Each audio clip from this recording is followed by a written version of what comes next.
ఇరాన్కి సంబంధించి జరుగుతున్నటువంటి వ్యవహారాలు హిజ్బుల్లా వర్సెస్ ఇజ్రాయెల్ ఈ వ్యవహారాలకు సంబంధించి తాజా అంశాల మీద పార్థసారథి పొట్లూరు గారికి సంబంధించిన ఒక కథనం చూద్దాం. ఇరాన్ మాజీ అధ్యక్షుడు ఇబ్రహీం రైసీ మే 19, 2024 అజర్బైజాన్ సరిహద్దులో హెలికాప్టర్ కూలిపోవడం వలన చనిపోవడం తెలిసిందే. అయితే హెలికాప్టర్ ప్రమాదం మీద ఇప్పటికే మిస్టరీ వేయలేదు. కానీ ఇబ్రహీం రైసీ కూడా పేజర్ వాడేవాడు. ఆ రోజు హెలికాప్టర్ ప్రమాదం జరిగిన రోజు కూడా కూలిన శిథిలాల్లో కాలిపోయిన పేజర్ కూడా దొరికింది. కానీ అది హెలికాప్టర్ కూలడం వల్ల చెలరిగిన మంటల్లో కాలిపోయి ఉండొచ్చని అనుకున్నారు. అయితే ఇప్పుడు చిక్కుముడి వీడింది. ఇబ్రహీం రైసీ వ్యక్తిగత బాడీగార్డ్ అజర్బైజాన్ వెళ్ళేటప్పుడు ఒకే హెలికాప్టర్లో ప్రయాణించారు.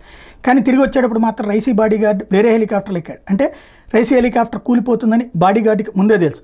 ఇబ్రహీం రైసీ వాడుతున్న పేజర్లో ట్రోజాన్ హార్స్ ఉండి ఉంటుంది. ఆ పేజర్ పేలిపోవడం వలన పైలట్ హెలికాప్టర్ని కంట్రోల్ చేయలేకపోవడంతో కూలిపోయింది. అదే సందర్భంలో అజర్బైజాన్కి వెళ్లే ముందు అప్పటి అధ్యక్షుడు ఇబ్రహీం రైసీ సంబంధించిన ఫోటోను కూడా ఈయన షేర్ చేశారు. ఎదురుగా టేబుల్ మీద పేజర్ ఉన్నది చూడమని చెప్పేసి. ఇరాన్ సుప్రీం లీడర్ తన ముఖ్య అనుచరులతో ఒక రహస్య ప్రదేశానికి వెళ్ళిపోయాడు భయంతో. మరోవైపు ఇజ్రాయెల్ ప్రధాని ఐక్యరాజ్య సమితిలో ప్రసంగిస్తూ నేరుగా అయతొల్లా అలీ ఖొమేనీకి తీవ్ర హెచ్చరిక జారీ చేశాడు. తర్వాత ఏంటి?